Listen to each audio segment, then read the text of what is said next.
First of all, thanks for coming. What we're going to do tonight is repeat a conversation that we've had 3 times in the city, okay, regarding fiscal sustainability. And I want to preface this with, it's a conversation. So this isn't a presentation. If you've got a question, raise your hand. We'll try to answer it, okay? What the goal is to get you to understand the work that a task force did on fiscal sustainability of the city and start a conversation of the city's kind of at a crossroads. So the goal was to educate as many people as were interested so that the decisions that would be made would be obviously with an informed public. So with that background, what I want to do is basically go through the final report of the task force, and I neglected to introduce myself. I'm Bob McKinnell. I was the chair of a 7-member task force that has worked for the last 2.5 years, and this is our swan song. So my wife is extremely happy I get my life back. But we want to present those results, but more importantly, solicit your input to those results, okay? The goal of our task force was not to come up with a bunch of recommendations and lay out the fiscal plan, but to just understand what the issues were that were facing the city financially, okay?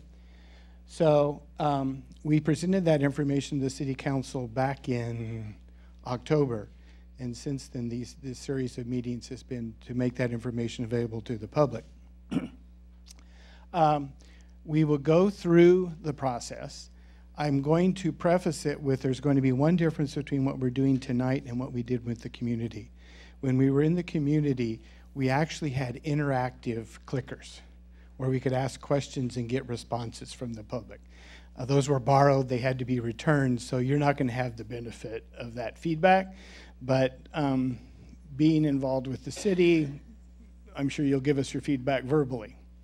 So anyway, I just say, if you do have an opinion, try to be respectful of others. This is a conversation. All right. So the city identified in 2015 that there were some issues regarding long-term sustainability, okay? And they formed a 7-member task force that was appointed by City Council. There was myself. I'll introduce a couple of people. Glenn Casterline down here was part of it. Bruce Hunt was part of it in the back. And there were 4 others. We had a couple of ex officio members that attended most of the meetings. Mr. Blake Moreno was one of those, and provided input. And the goal of the group was to get as broad a perspective on the city as possible. So among those 7 people, we had someone with a public management degree. We had a professional municipal bond manager. We had a retired civil servant. We had a small business owner.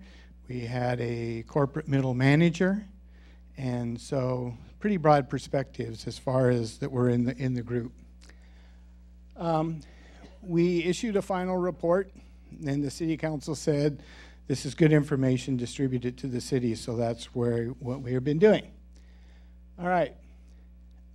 Just to give you an idea of the questions that we did ask, we asked how many people are here tonight. Click number 1. That was our way to make sure everyone understood how to click the clicker. So imagine that you clicked number 1 and we figured out that there was, I don't know, about a certain number of people. Why did you come today? To learn more about sustainability, for the free cookies, because my spouse forced me to attend. Wait, this isn't the Zumba class. That was basically to make sure if people wanted to be smart Alex, they could press something other than 1. We'd figure out what our audience looked like. Okay, how long have you been a resident? One of the things we were concerned about is some of these issues as a city are very long range, and a lot of us understand what we mean when we say on track. But do we have an audience that didn't possibly do that?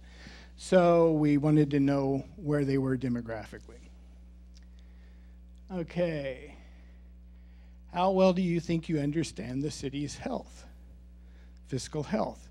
And just, you know, if we can get a show of hands, how many people would have said, I think I got a very good understanding? Okay. How many think they have a good understanding? How many think they have some understanding? And how many people have no idea? And there's some of you that are like Americans and don't vote. All right. One of the overarching issues, anytime we talk about sustainability, that we ran into as a task force was the whole issue of the embezzlement. Okay? And so what we really wanted to understand was, did people understand where the embezzlement was today? Okay? Because what you find is there's a lag between when an event occurs and when people understand it.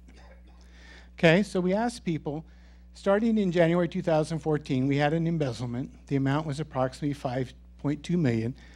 Through the efforts of the district attorney in the city, some of that's been recovered.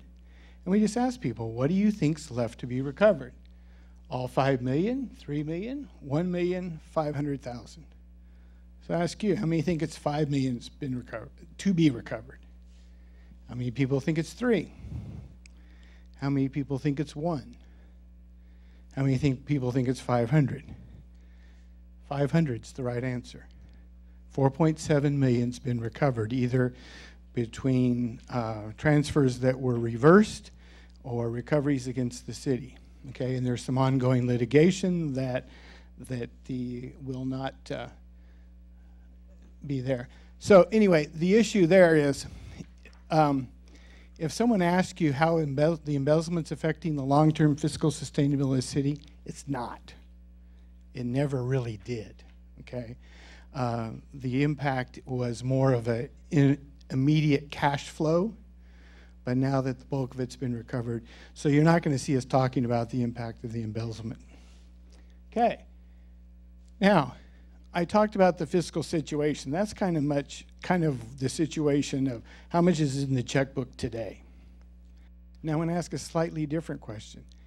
How familiar do you think you are with the problems facing the city going forward, fiscally long term? Okay? So I'll ask again, how many people think you're extremely familiar with the challenges of the city? Okay? How many people think you're moderately familiar? Somewhat, slightly familiar? Not at all. So got about the same response, maybe a little bit further down the feeling comfortable with it than the previous answer, and that's kind of consistent with what we saw in the results of the city. That people are very aware of some of the issues facing us today, but some of the issues facing us long term, not so comfortable with it. They have a good understanding. Okay. I'm not going to dwell on this. For those who are interested about the $500,000 and what's been recovered and what hasn't, it's in your packet. I'm going to trust you to be able to read it if you're interested. So, with that background, now we're to the work of the task force. Okay. Prior to 2015, the city had been experiencing a difficulty maintaining what I would call a balanced budget with adequate reserves, okay? And what you have on this chart is essentially the history, let's see, of what we would call the general fund reserves. Now, the city engages in fund accounting, and I don't want to make everyone an expert on that, but suffice it to say, this is the city's checkbook. It's the money they have that they can spend at their own discretion. So it is not grant money that must be spent in a certain way. It is not money that has strings attached to it. It's essentially how much money does the city have to spend in an unrestricted fashion. So you basically see what the balance of that was from 2000 up until the city called on us to help them. And you can kind of see what the problem was. In 2000, there was pretty good reserves. 4 million, 5 million, 2002, and then there was some negative. Now, some of that was on track, some of that's the economy, okay? So what you see is they had a period of significant negative reserves. So you ask me, how can you have a negative checkbook balance? Well, if you're familiar with the federal government, it happens all the time, okay?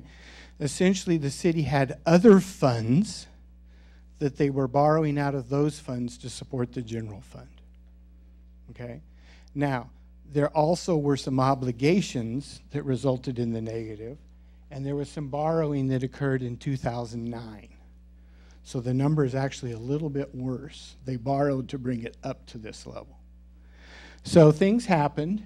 If you were around, the city cut some services. We'll talk about some spending that they deferred on infrastructure maintenance to basically get out of that negative and get to a positive in the 2012 era. But what did they see in 2012? We're slipping back down. So what we were basically tasked to do is, are we sustainable? Or is this an inevitable curve? Okay? How many people were around in 2015? Did you hear the word bankruptcy? Yeah, there was an issue at one time whether the city would have to declare bankruptcy because we were not long-term sustainable. So we were actually tasked with two things. One, should the city declare bankruptcy? That was our most pressing question that we had to address. And secondly, depending on that, where do you go forward?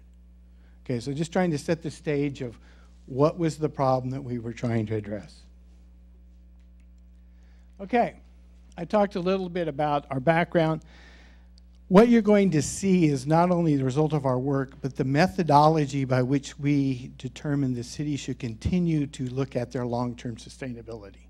So you're going to see some models, you're going to see some constructs that hopefully our goal is that the city will continue to do it. Because personally, my biggest shock was that the city had never done long-term forecasting. They had never done a complete forecast of the entire budget. Now they had forecast some things, you know, certain projects for 3 years or maybe 5 years, but had never taken a total look. So one of the first things we did was try to correct that. We also had the objective of trying to solicit ideas for how do you solve a budget problem? How could we make more money? How could we reduce costs? So we also tried to solicit those ideas, and you'll see some of those talked about tonight. Okay, we had 30 public meetings over the past 2 years. We had 3 interim reports to the council. And here was the thing we finally decided was the most important thing, that the city had a history of numbers floating around that no one knew where they came from or what their basis was. So we kind of adapted the strategy of being what I would call the Congressional Budget Office, if you're familiar with that. It's the group that, okay, we don't have a political agenda. What we're really trying to do is, what's the most believable number? Where did it come from? And what were the assumptions? Because I'll go to the other rail that you heard. How many have heard about outsourcing the police department? Okay, and there were numbers floating around that you could save $5 million. There were numbers floating around you couldn't save anything. What you find out is those numbers are both good numbers, mathematically. But the difference is the assumptions that are behind those numbers. And so what we strive to do was document the number, where it came from, and what were the assumptions.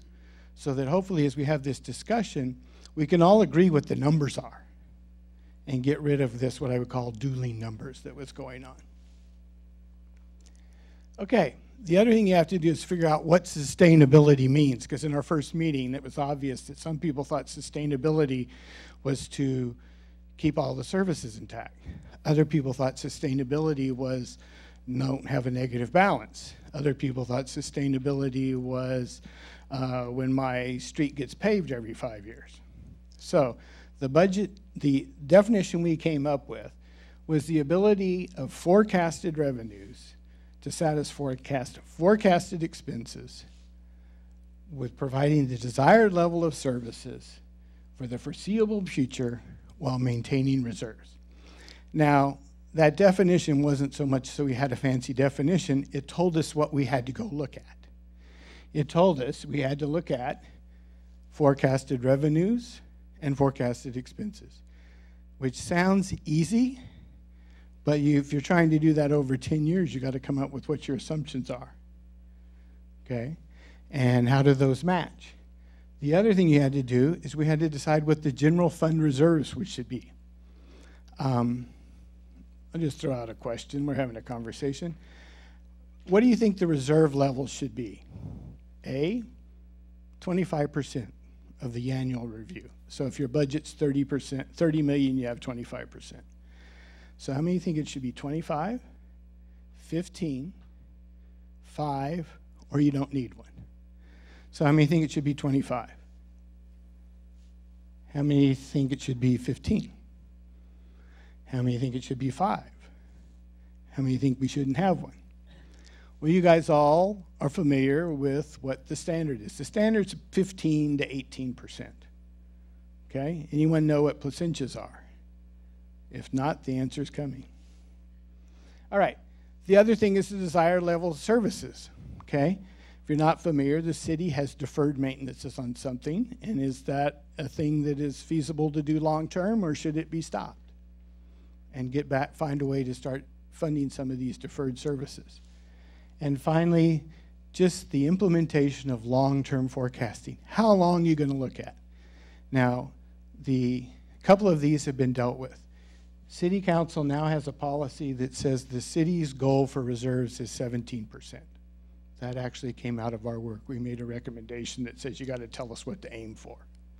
So they have done that. The other thing is the task force made the decision that the long-term forecasting should be 10 years. Okay? And that was decided on, we'll talk about a little bit later. Basically, it gives you long enough that you can see the impact of your assumptions. Okay? So with that, first thing we want to talk about is reserves. And with that, I'm going to introduce Glenn, who was really valuable to our group because Glenn works in municipal bond financing. So he'll talk.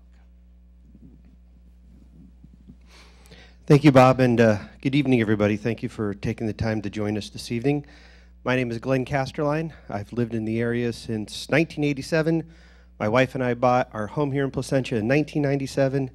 My kids graduated from Morse Elementary School in Morse Elementary, Tuffrey Middle School, and my oldest just graduated from El Dorado, and my youngest is a sophomore at El Dorado. This past July, I celebrated my 25th anniversary with the firm I've been working for since 1992. I specialize in public finance.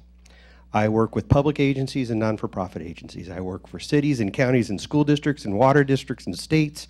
I work for I work for museums, private schools, public universities. All of those are all my different types of clients. And when being in the city for as long as I have, I've seen the up and downs. I've heard about the bankruptcy, and when I was given an opportunity to volunteer my time to help out, I made sure I got my application in and really wanted to see what I can do to help the city be sustainable. So, with my background, I get to talk to you about credit ratings. So, Bob started this conversation asking all of you, what is your kind of typical, or what is your relevant understanding of the city's finances? Is it great? Is it so-so? Is it terrible? Well, all of us, even in our own task force, had different opinions. And so when we talked together about, well, what can we look at as an independent source? Well, the best thing you could do to look at it as an independent source is look at what Standard & Poor's, or S&P, rates your underlying bonds. So in 2003, the City of Placentia did a bond financing. They asked S&P to rate the bonds. When you ask for a rating on a bond deal, it's more like your own credit score. Are you in the 700s? Are you in the 600s? Are you in the 500s? You could also think of it as a letter score for different restaurants, right? We all prefer to eat with the restaurant that has an A in the window, not a C in the window, right? Similar here with these credit ratings. So, again, the city did a bond financing back in 2003, and in that financing, the city obligated its general fund as the underlying security on the bonds. Well, why is that? Why is that a question? Because cities do a lot of different financings. You may have a city that does a water project. You may have a city that does a sewer project. You may have a city that has its own electricity. Anaheim, Riverside, LA, they provide their own electricity to their residents.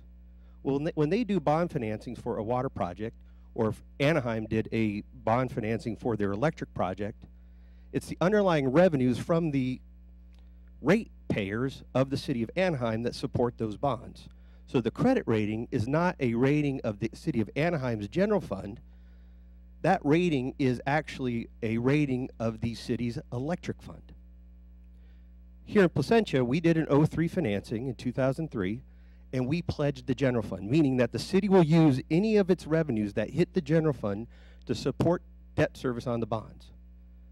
So when S&P is asked to rate the bonds, they are looking at the city's general fund, which is the main fund we are talking about, what we've been asked to look at throughout this whole question of sustainability. And in 2003, those bonds were originally went out as an A-. In 2015, S&P asked Placentia, we haven't looked at you guys in a while.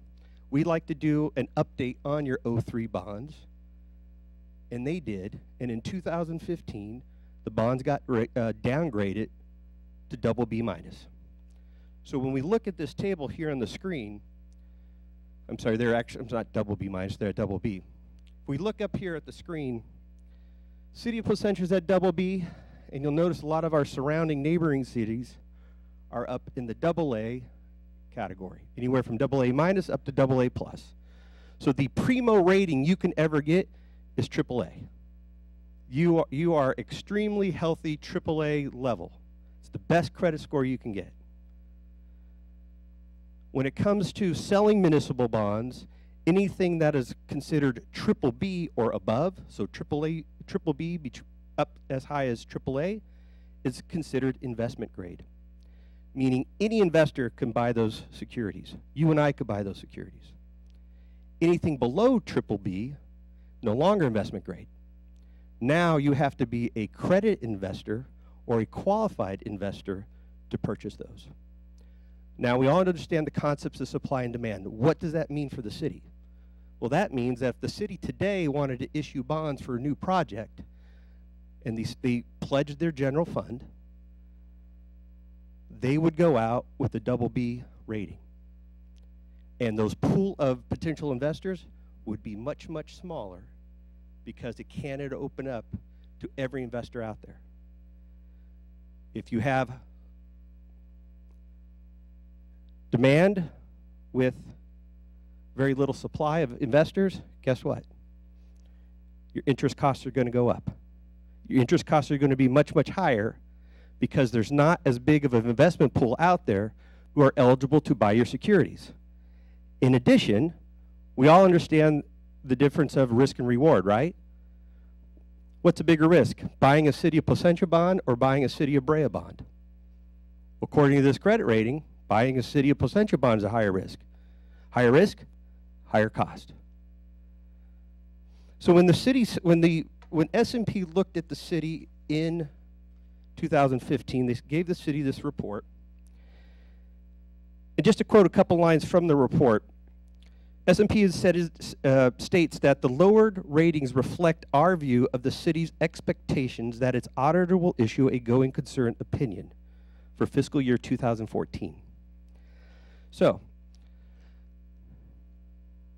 we have a growing concern for 2014. We look at the green bars to the right. 2012, the city had a little bit of a surplus. 2013, that surplus got smaller. 2014, surplus got even smaller. And what the report goes on to say is that the city had structural deficits in place. Well, every time you have a deficit, where do you come up with the extra money to meet your expenses? From your savings account, right? So if our revenue don't match our expenses, even personally, we got to dip into our savings account to meet those additional costs. That's what was happening with the city. That's what has been happening with the city, and we're concerned that will continue to happen with the city if at the very least we don't balance the budget, and at the very least we don't start building up the reserves. So, the city is actually being currently rated or having a conversation with S&P. The city's provided information. The S&P's asked for more information. That conversation continues. The city is getting ready to, within probably the next month or so, issue its 2017 audited financials or its 2017 CAFR. That's the last piece of information that S&P is looking for to receive. And once they receive that, they'll be able to give a kind of a final, lack of a better word, opinion to see if this rating should stay the same, be upgraded, or downgraded. But the bottom line is, all of us can have a different opinion of what we think is the true credit health of the city's general fund. Doesn't care what what we all think. A professional firm has told you you're below investment grade. You're double B. And if you look at that chart, there's a lot of room to improve. And really the only way that the city's going to improve over time, they have to start adding to those general fund balances. These are unrestricted reserve balances that the city can use for any purpose needed. So when we got together and we started identifying that the cities had balances that have been drawn upon over time, to the point, going back to that chart, where we saw they had negative balances. They had negative balances they had to borrow from other funds. Then they did some work and got themselves back into the green. But now we're looking at, again, circa 2015, we're noticing that that green is diminishing again. We're going to go right back to the red if we don't stop things. So we have to come up with a plan of sustainability. Sustainability means you would see that green bar staying at a consistent level throughout the years. Not like this, not like this, consistent. That's ultimately where the sustainability is. The city does that, that bond rating will increase. So we talked to the city about coming up with a general fund reserve policy. Again, reserves are necessary. They are your rainy day fund. Back in the summer, City Council adopted a budget. Staff put together a beautiful budget. Here's what we think revenues are. Here's what we think expenses are. Do it every year. Every city does it. Every 501c3 does it. It's not unique. But what's unique about a budget? Doesn't tell you what the unforeseen is. Never know what the unforeseen is going to happen. When's going to be the next real estate bust? When's the economy going to crash? When's the next big natural disaster? The only way a city could get through those unknowns is if it has the reserves available to meet the cost that they never budgeted for. Make sense? So we looked at different reserve policies. We looked at the Government Finance Officers Association, which is a national association that kind of gives some general guidelines. And under their guidelines, they recommend that a city should have general fund reserve balances anywhere between 15 and 20%. So we recommend a level somewhere in between. So we recommended that the city recommend to City Council. So Damien and his staff come up with the policy to recommend the City Council to adopt of a general fund balance of 17%. So if we look at this bottom sub-bullet points, how does that equate? To give you guys an understanding. So for the fiscal year ending June 30, 16, the general fund unreserved balances were close to $72,000, $71,557,000, or $71,557. If we applied our reserve policy, and what is that 17%? It's 17% of the operating budget. So if you applied 17% to the operating budget, to meet their policy, they should have over $5 million in there. And we have less than 100,000. So the city needs to come up with the model that allows them to build up these reserves over time, and at the same regard, run the city, and at the same regard, put monies toward other things that they've been putting on the back burner over the years. So as we talk about sustainability, one of the biggest elements of sustainability is having enough surplus in our general fund to start putting money away to build up these general fund reserves. Any questions on this particular topic? No? Wonderful. Well, I'm going to turn it back over to Bob. He's going to go over a few more slides, and then I'll come back in and we'll talk about revenues. So, don't want to leave you depressed. That was 2015. This is 2017. We'll talk about it. It's a little bit better. But you've got to, if you recall what happened to get into that green part, the city started cutting reserves, cutting services. There were layoffs at City Hall. There was infrastructure and maintenance that was deferred. They basically lowered their costs because revenues are something that you can't change overnight. So one of the things we asked was, going forward as a city, what's your desired level of services? Okay? There are cities who don't do what a full-service city would do. Okay? So what do you want your police department to do? What do you want your roads conditions to be? What kind of public services are you going to provide? And the unanimous answer we got back from soliciting people was that they wanted full services. Okay, we wanted to find a way to restore those things. Now, what things are we talking about that have been deferred? The level of city services deferred future funding retirement. And if you follow municipals, this is something a lot of people have done. So the city, instead of paying the full actuarial cost of retirement benefits, instead settled for pay-as-you-go. So the city right now is paying the benefits of the people who are actually retired. No more. So what that doesn't account for is if you have more retirees in the future or there's inflation, you've not put anything away to help you deal with that. So if you want to think of it, it's you're going to get the bill, here it is, pay it. Okay. So they reduced that funding. Two areas of sustainability concern relative to full service level in addition to the retirements were deferred infrastructure maintenance. The city roads general fund has not paid to maintain any city roads for an extended period of time. We'll talk about this a little more in detail later. Now, the road maintenance you see that has been happening is the city has been very aggressive in pursuing grants. Okay? So it's not like we went and stuck our head in the sand. People have tried to pursue grants, and that's been very successful. That's why the Placentia road project was done, because they got a grant from OCTA. So city roads, city facilities. Okay? And you say, well, this facility got upgraded. Grant money, not general fund money. Okay? City vehicles were not being replaced at the normal depreciation interval. And capital improvement projects stopped. Okay?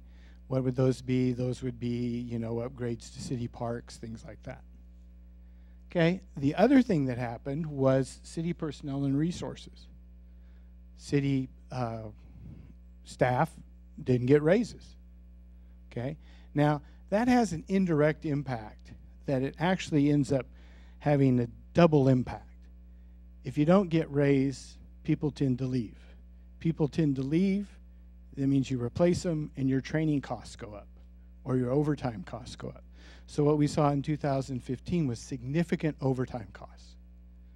So all of these things, which were all things to get the expenses down so that could go from red to green, it was a necessary step back in 2015. But where we're at now is that the new norm? Or what do we do to try and correct that? So we talked about this. Don't want to dwell on it. We did not do long-term planning. So we have 10 years of a forecast. Now, we were printing out the forecast. I don't know if we got that done or not. This might be a good time to hand it out. You're going to see the actual forecast. Now, if you're not a numbers wonk, I'll tell you, you don't have to look at it. You're only going to see 7 years of the 10 years, and that's just for your eyes, because it gets too small otherwise. But I'll wait for everyone to see that. And here's the punchline that's the good news. If you're not a numbers person, here's the graph, okay? And what you see here in blue are the general fund revenues, and what you see in red is the general fund expenditures. So pointing out a couple of things, what you see is See if I can point this thing. When you do a forecast, you want to have a little bit of history. So we have the actuals from 15-16, which I'll call 16. We have the budget for 16-17, 17-18, okay? And one of the things to point out, that's not the forecast. The forecast is beyond that. And we'll talk about the difference between budget and forecast in a minute. But what you see is, for lack of a better word, the city has come into balance, okay? With the present budget priorities, looking out in the future, you see by and large the blue and the red match, okay? Got a little problem with it diverging, but certainly not as bad as it was. So with the current budget priorities, the city would be sustainable financially. The issue is it sustainable operationally? Can you really go without ever paying again to maintain roads? Can you really go never giving city staff a raise? So we're going to talk about that. But what do you notice about this year's budget? There's a one-time event or series event that give the city an opportunity to get some extra money. So I'm going to point you to the back side of this and kind of help you understand that. Across the top, what you see is the general fund forecast. Okay? And that's, we'll talk about that in a little bit more.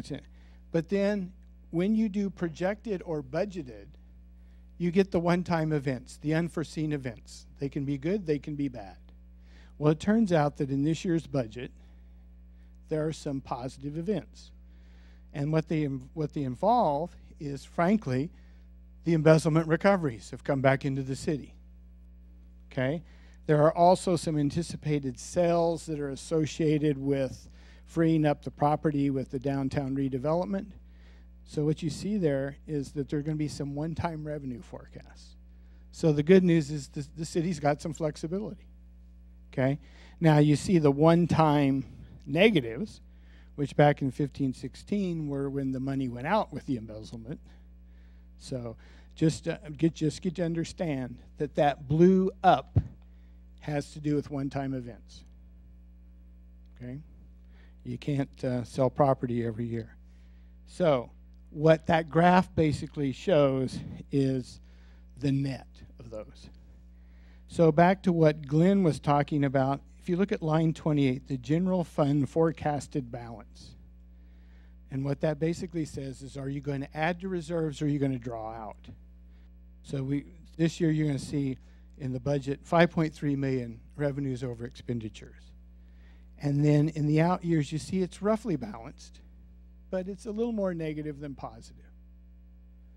So where I want us to be right now is an understanding that with the current state of the city, we're balanced. But let's understand what the current state of the city is. Okay, so that's the good news. We talked about bankruptcy. Bankruptcy is not an option for the city. It never really was. Okay, municipal bankruptcy, diverge a little bit, is a little bit different than personal bankruptcy. First of all, if you're a city, you have to have permission to go to bankruptcy by the state politically. And the chances of the city of Placentia ever being allowed to go into bankruptcy by the state are somewhere between slim and none. The reason for that being the biggest obligation that would be relieved would be the obligation to the state pension system. So they're not going to allow it. The cities that have entered bankruptcy, and I'll use Stockton as an example, had some decision that they needed to get out of. The city of Stockton issued bonds to finance a minor league ballpark, and they issued them at the peak of the interest rates, and they basically got to where they couldn't sustain those bonds. Well, what they wanted to get out of was those bonds. That is where municipal bankruptcy comes into play. When it's an issue like Placentia of, hey, you just got to balance your revenues and expenditures, they'll tell you, hey, cut your expenditures. You're not going to go to bankruptcy for that. So if you hear anybody who's saying anymore, and I don't think they do because this issue's kind of been, I think we finally have educated, bankruptcy never was an option. It never would have been an option. And so that's where we are. Now, there was one case where, and I don't know if it's in the charts or not. If I'm stealing later thunder, I apologize. There was one case, and that was on track. Okay? If you recall, out of the on-track auditing, cleaning up process, the city came up owing the state considerable money that had been advanced that they had thought had not been used properly, had to pay it back. City negotiated out and settled that debt, for lack of a better word, for about $6 million. And that $6 million was advanced by OCTA, and we're in the process of paying that off as a city. Had the state not chosen to refinance that and insisted that the city pay that debt, that could have prompted bankruptcy. But like I said, the state was not motivated to prompt us to go to bankruptcy. So anyway. So where do we spend our money? The city spends roughly $35 million a year, okay? And it's kind of difficult to read there, but hopefully you can read on your chart. Biggest single source of expenditures are public safety, police, fire, okay? It's about 2/3 of the pie. But it gives you an idea of where we spend it, okay? And that is in the current budget. So, now, if you look on the back, you will see under the budget the expenditures that we expect to spend. Okay, and it's off a little bit because there was an update to the budget, but it's roughly $35 million. Okay. Now, one of the ways that those lines came into balance was implementing some expenditure savings between 2015 and now. Okay, so briefly go over those. The city has brought into house some contracts that were outsourced. Okay, basically the task force in looking at some of those decided that, I don't want to say the city was overpaying, but the city was buying services that maybe could be brought into house and provided less expensively. I use an example. There was an outsourcing to remove graffiti, okay? And it was, I don't remember the exact number, so I'm not going to quote it, but paying a certain amount a month to a company to remove graffiti if it happened in the city. And that went to that company whether they removed graffiti or not. Well, in looking at it, by bringing it in-house, not only was it cheaper per month, but if there's no graffiti to remove, the public service employees can then go out and patch roads. That wasn't something that the city had flexibility. So in some cases, it's not always saving the money. Sometimes it's getting the flexibility to redeploy resources. So some of that went on. There was changes to what the city did with their pension costs. The employees now pay a bigger percentage of the pension costs than they were paying back in the days of those deficits. Same thing with health insurance. Reorganization of city staff, okay? The peak, when this all started, the city staff was about 140. It hit a low of 104, and that's a little bit understated because part of that 104 involved outsourcing people, so what was the real full-time equivalent? Hard to say. But now the city is at 133 and considers himself fully staffed. Okay? And that has happened with some reorganization of responsibilities and that. Some other things, accounting for employee leave liability. Employees could accrue leave, and that was a liability that was going for the city. That policy's been changed to stop that. And then we talked about capital projects and overtime. Outside people were being used to cost and generate plans for capital projects that's been brought in-house. So these are the sort of things that were implemented to get cost savings. One of the things that was suggested, and put yourself back in the 2015, hot issue was the police services, okay?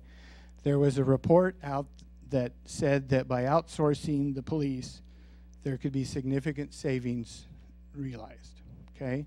Here again, this is where we had dually numbers. You could get a number that you could save anything you wanted, okay?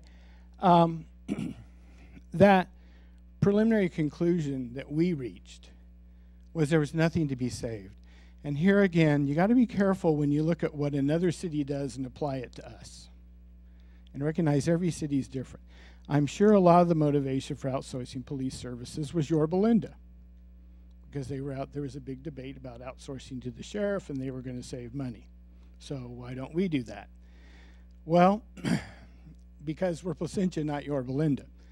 For us to outsource our police, we have a police department we'd have to disband. Part of that disbanding the police department would be you'd have to make whole the pension fund, okay? So our pension fund wasn't fully funded.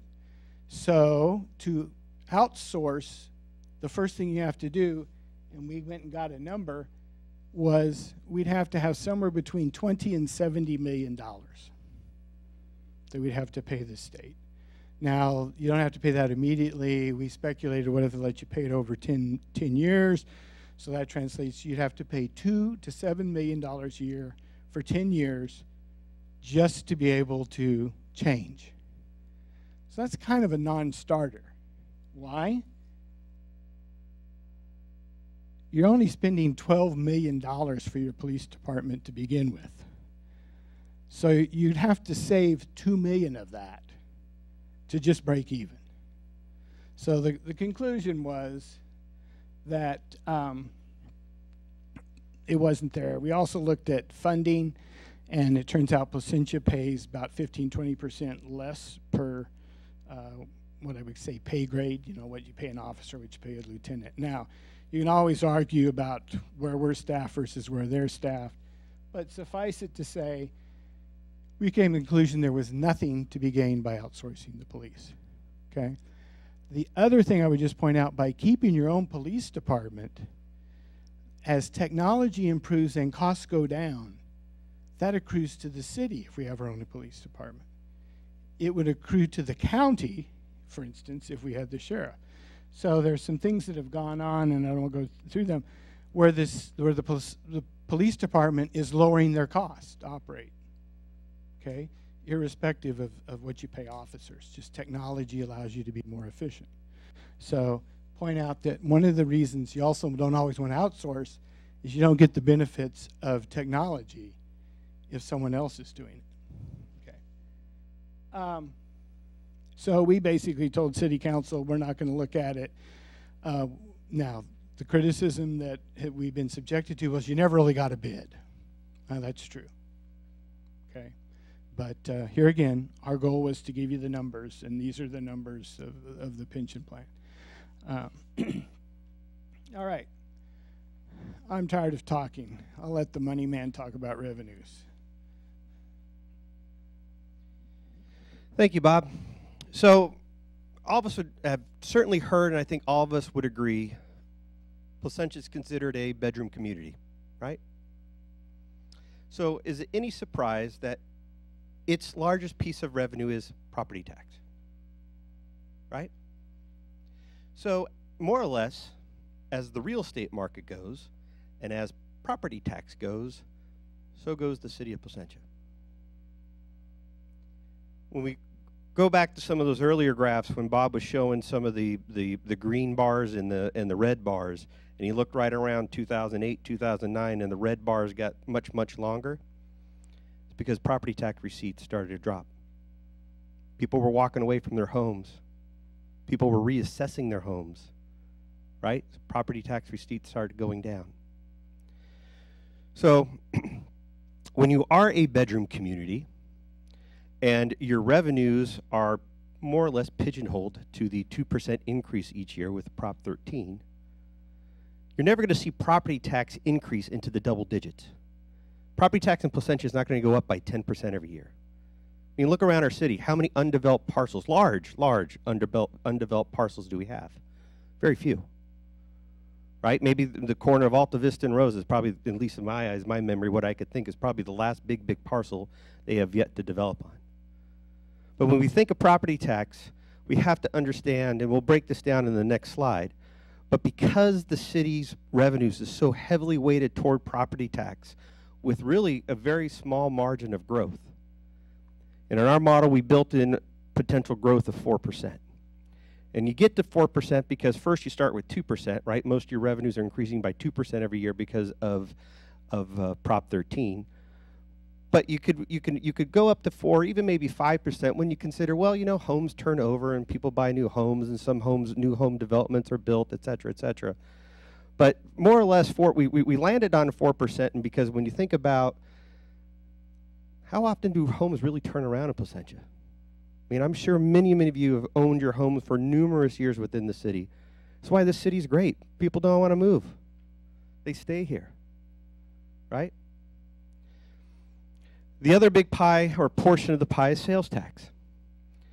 Now, when we think about some of the other cities that we showed on the graph earlier, on the slide I reviewed when we were talking about the credit ratings, we talked about Brea, and we talked about Fullerton, and Yorba Linda, and Anaheim. And granted, Anaheim's where the mouse lives, so that's kind of, you could maybe toss that one out. But what's so unique about those other cities compared to us? Industrial base and commercial sales tax too, right?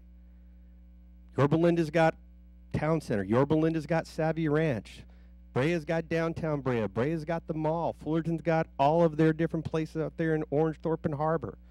We don't have that type of brick and mortar stores. We don't have those type of plazas. We don't have those types of shopping malls.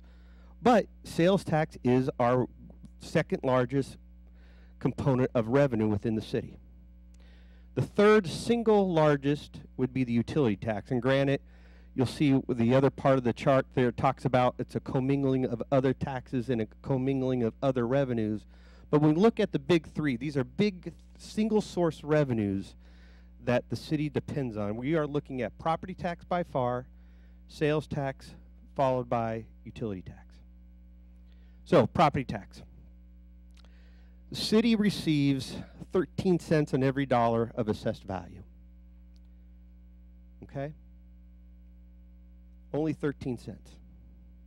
So you're getting more or less 2% growth of that 13 cents more or less every year of the assessed value.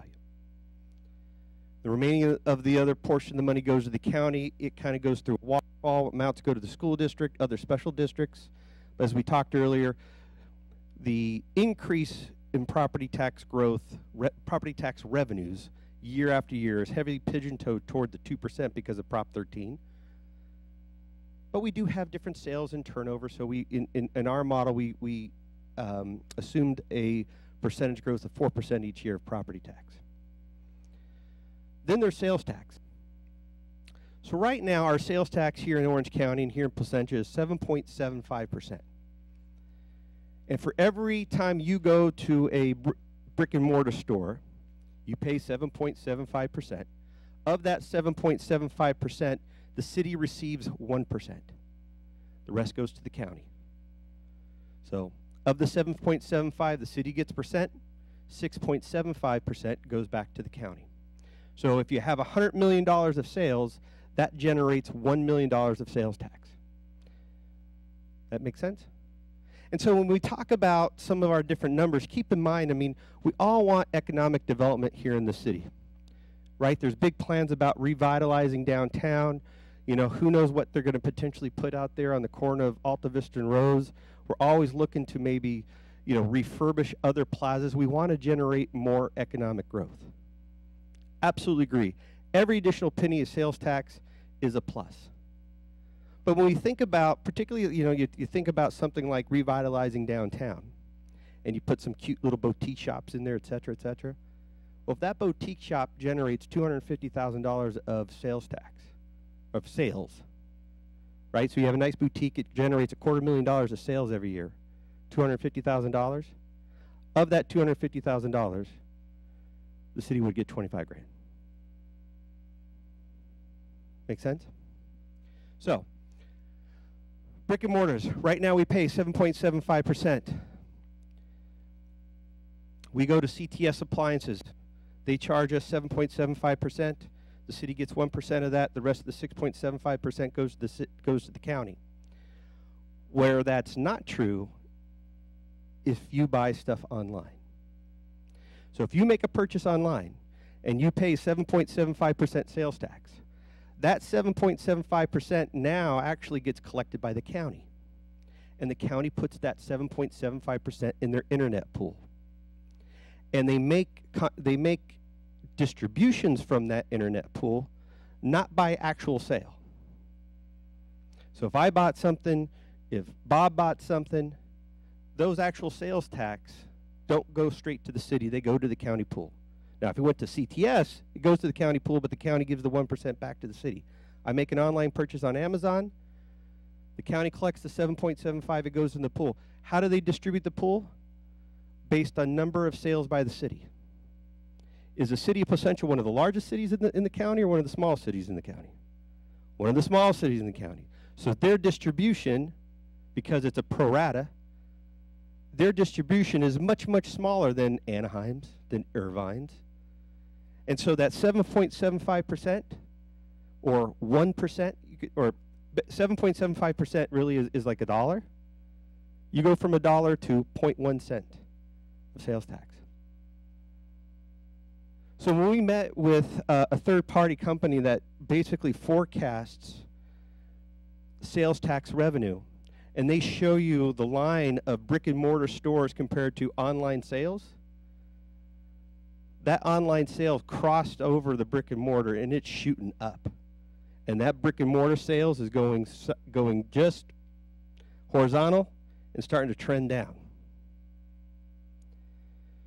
So even if, when we think about growth in sales tax, we may be able to add all these cute little different shops, and all of it's a plus, but I don't think we're going to stop the momentum of the internet sales. And for every internet sale, the city's losing 90% of projected sales tax revenue, because instead of it going through the regular process, it's going through that county pool. Make sense? So there's two ways that they're collecting sales tax: the traditional way, and through these online sales having to go through the county pool. And the city only gets 90% of the sales tax dollars through the county pool distribution, compared to going just the traditional way. Utility tax. So when we think about utility tax, right, we all got electric, water, gas, telephone, cell phone, cable. Right now, would you think utility tax, the expectations of utility tax revenue is going to go up? Or you think it's going to be slightly, just more or less horizontal, maybe trending downward? Who says A, it's going up? Who says B? You pass. How many here either have or know of somebody that got rid of their hardline telephone? How many of you have heard or know of somebody that has or is considering getting rid of their cable service? That momentum's not stopping, and technology is changing. So when we think about utility tax and we think, well, maybe there's other ways we could increase utility tax. I don't know. I'm not too optimistic. I think it's going to go down more. People are changing how they're communicating. People are changing how they're watching TV. A lot of that's changing. So when we think about these, we've got property tax, maybe not a lot of potential growth because of Prop 13, and also because there's not a lot of areas to develop. We think about sales tax.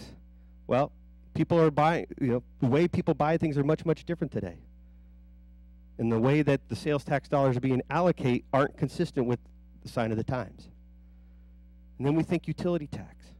Well, we just said there's not a lot of, we don't have a lot of optimism about utility tax because there are a lot of utilities that people are getting rid of.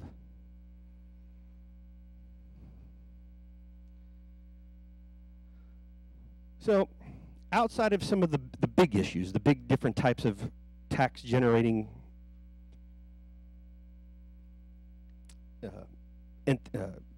segments, property tax, sales tax, utility tax, we also talked about some kind of one-off things that were kind of in the works when we came on board, and other things that were kind of implemented in the middle of our time as a tax force. One of the ones certainly was the billboards, which was a hot topic for some time. Right now, the city's getting close to $650,000 a year in leasing board spots. The city did implement took advantage of different energy efficient options and grants that they had available to them. It was, you could maybe call it an revenue increase, with probably more or less a decrease in expenditures. Different private activity partnerships. I don't know if you're aware of the new gas station on the corner of Crowther and Placentia, but the city's entered into a lease agreement with the owner and is getting close to $225,000 a year. And I will tell you, I have been extremely impressed with staff of, if there is a way to get a free nickel from either the feds or the state, they're finding a way to get it. They get a ton of grant funding, and they do a great job of one, identifying, two, applying, and three, receiving. And I commend them for that effort. It's a great job. And they're continuing looking under every rock that they can to find any additional federal or state money. What we didn't include in our forecast, so again, in the upper bullet, implement it, include it in the forecast. Some of those sub-bullets include the expected revenue from those sub-bullets. What we didn't include was the expectation of what's this new downtown redevelopment going to look like. And that's so far out in the future, and we don't exactly know the types of entities that are going in between stores and restaurants, et cetera, that it was just too hard to forecast. But bottom line is, the tone, it's a positive tone. It's going to generate additional revenue one way or the other. It was just intangible at this point to really put any true numbers to it, so we didn't include it at this time. You know, the idea of different mom and pop stores, I mean, we could think about, in our meetings, people would think, we need to get X amount of store over there. We need a Y store over there. We push it Z store over there. And that's all great. X, Y, and Z will all help. But is X, Y, Z going to move the needle? I mean, we're talking millions and millions that we need for sustainability. And we could argue that, yes, every piece of additional economic development is positive. But if you're going to have a nice little boutique store go in and it's going to bring people here, and that boutique store generates $250,000 a year in sales, keep in mind that's $2,500 in sales tax. $2,500 is not $5 million.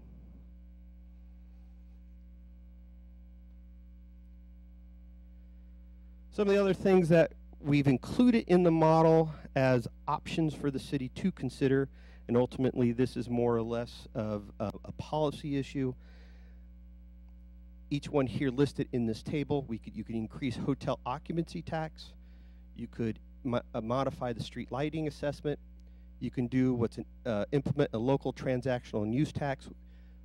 In layman's terms, we've been calling it just a sales tax. So if you increased the sales tax, instead of 7.5, you would go to 8.75%. You could do a 50-cent sales tax, so it would go from 7.75 to 8.25%. You could increase your utility tax.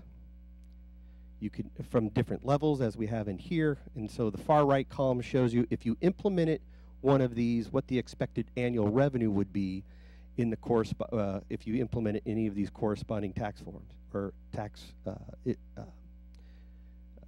implement any of these different tax scenarios. So,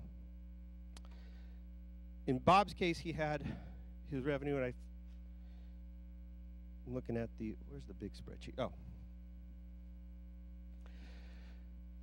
So this bar graph does two things. So this particular slide has two different types of bar graph. The bar graph on the top of the page is actually the operating budget, the forecasted operating budget going all the way out to fiscal year 2024-25.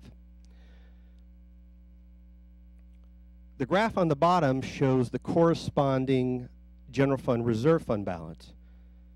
So this bar graph on the bottom you saw earlier in the presentation, and it only went out to like 2014. So again, going back to 2000, we had nice general fund reserve balances. Those balances got eaten away to the point that they were negative.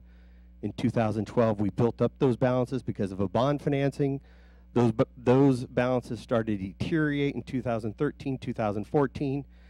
That's when S&P then downgraded the city because of their general fund reserve balances were deteriorating. But then we have this spike, as Bob showed in his last graph, of a spike in the revenue component of that line graph. And what that shows you is a one-off where we're going to get millions to then go to our general fund reserve, which you'll notice is why, two things.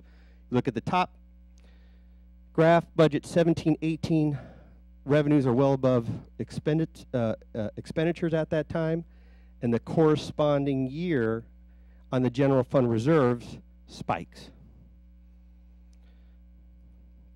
Now, if you wanted to translate that into actual dollars, you could take a look at the handout that you got with the large numbers.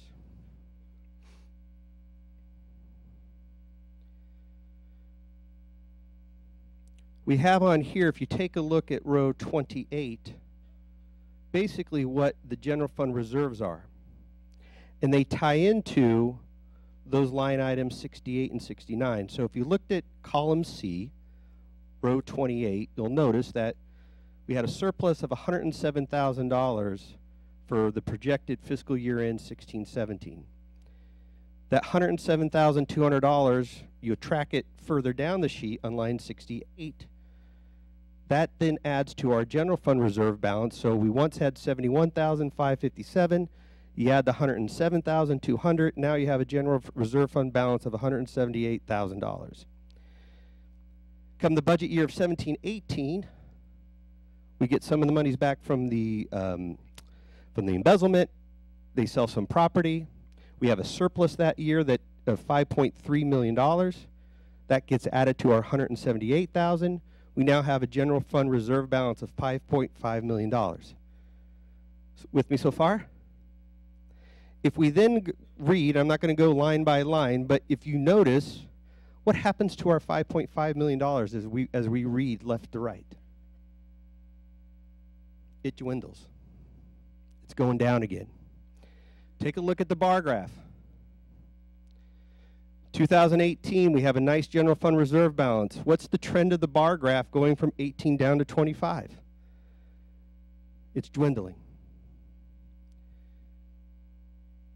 Bob's right. The city's in decent shape. But if you look at the numbers, you look at this graph, expenses are outpacing revenues by a little bit. Enough to where the city needs to tap in each year to its general fund reserves. Now, where have we seen this story before? How about 2000 going to 2002? How about going from 2012, 2015 down to from 2012 to 2014, 2015 to 2017? Now we're seeing it all over again. We expect, based on the forecast, we expect a nice surplus in 2018. It's going to dwindle over time. That, folks, is not sustainability. That's the same pattern over and over. And what that pattern is that the city's been getting by one-off revenues. They'll find that treasure chest at the end of that rainbow to fill in that particular year. But over time, it will dwindle. Now, one thing our forecast doesn't anticipate, and where do you anticipate? When's the next recession? Who knows? So if the city's reserves are already dwindling just based on our current case, assuming everything is perfect, we're going to run them out of money at some point. And if things aren't perfect, those surpluses will dwindle much, much faster. So as when we keep thoughts about what is sustainability, this isn't sustainable. And this is not putting any extra money toward all the other things that the city's been putting on the back burner. We're all aware of a particular street or a list of streets that are absolutely terrible. City doesn't have the money to go. That's why they're still terrible. They don't have the money to fix them. They're going to continue to deteriorate. And those cities that are good, sooner or later are going to need at least some type of initial tarring, just so a decent street doesn't become a bad street. That hasn't happened in my neighborhood in quite some time. My street's not too bad. So when we think about some of these other things, these are, again, this is just taking the current expectation of revenue and expenses. It's telling us that we are going to potentially have to dip into our reserves over time, but it doesn't allocate for some of these other things that the city's been putting on the back burner over time. Sir?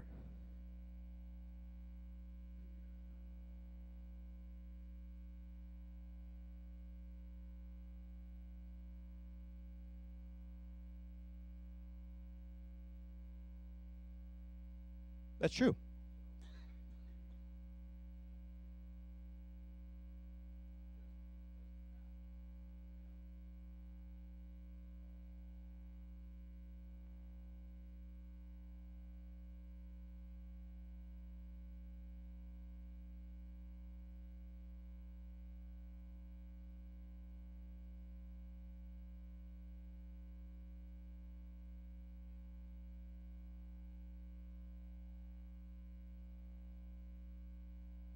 Absolutely. Absolutely. And that, I mean, policy decisions that are detrimental is no different than a recession. And you just don't know where, you don't know where, when, if and when that will ever happen. Anyway.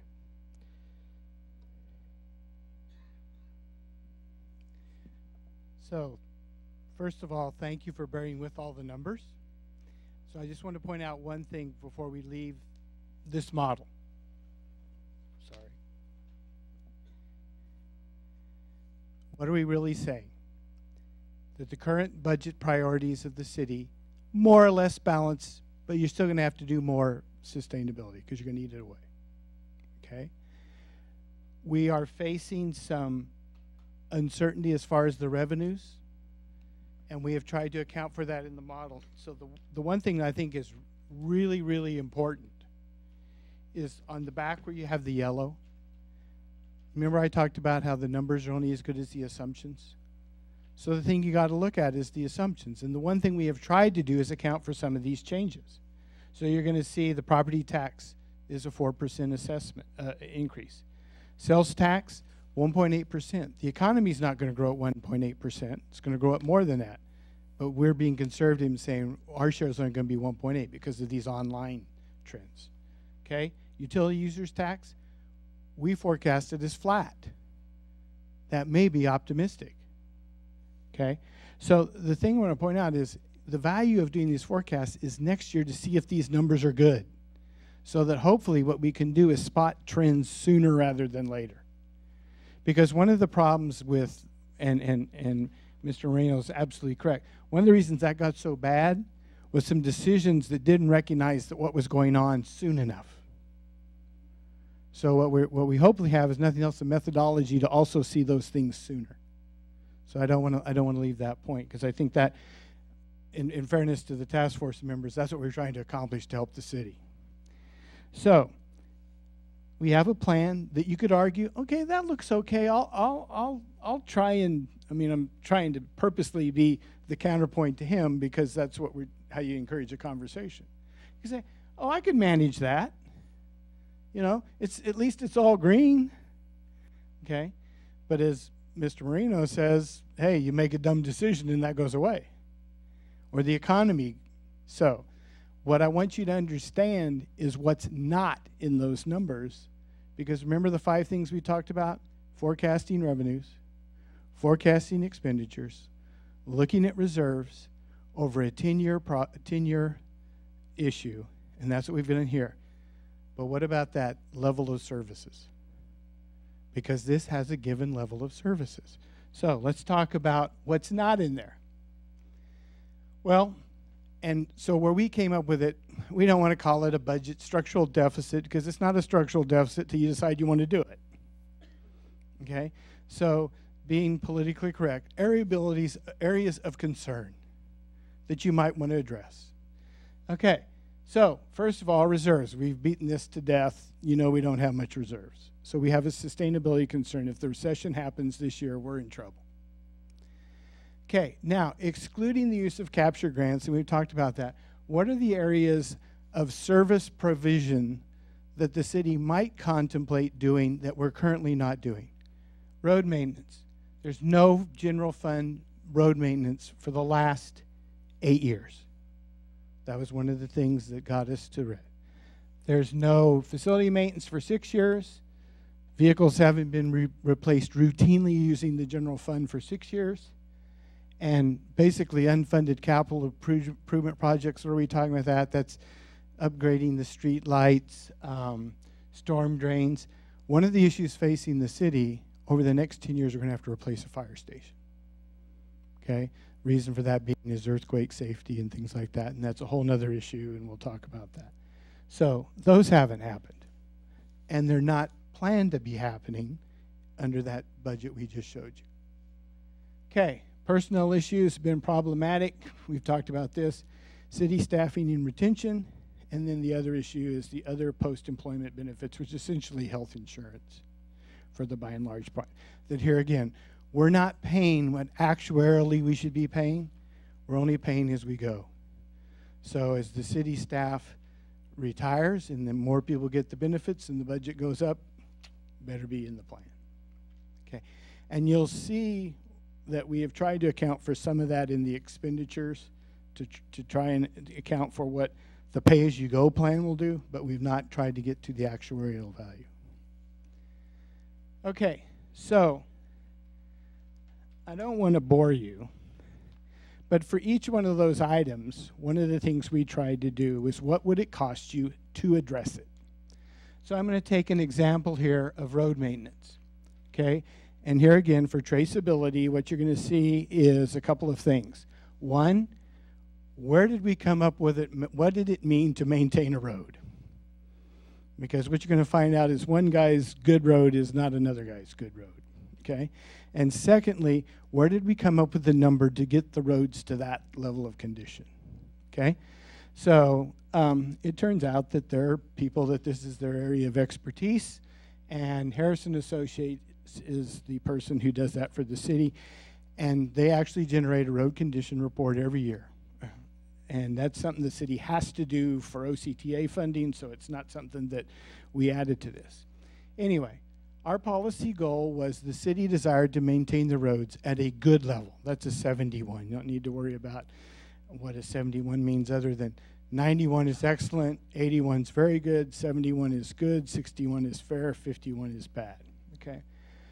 So it turns out that right now, across the whole city, we're about at that level or a little bit below, right?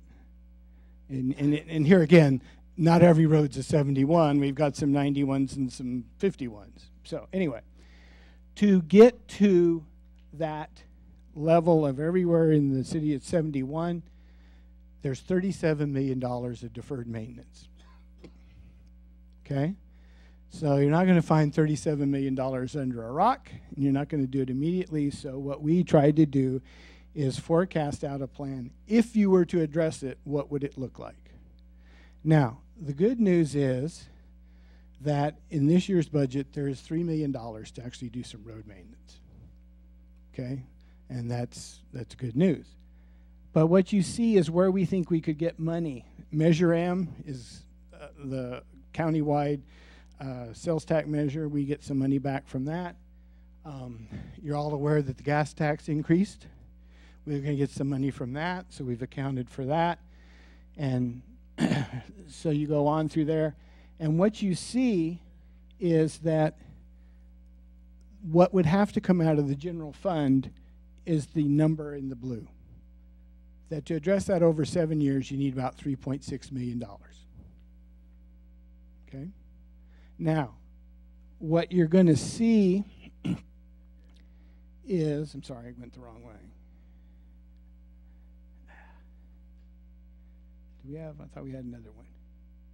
Okay.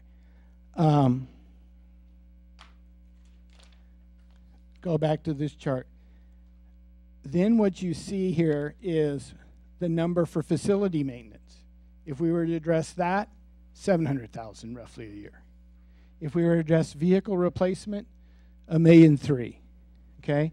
So the total infrastructure maintenance has been deferred about $6 million a year, with roads being the big one, okay?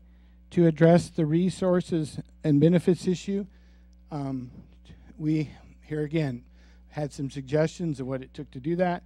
You'll see what it is if we have an increase of 2% a year for salaries, if we satisfy the OPEB, and if we pre-fund or reduce the OPEB obligation, you see those numbers. Yes?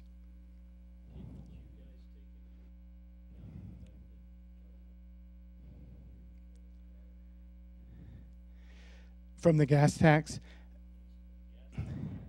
Right.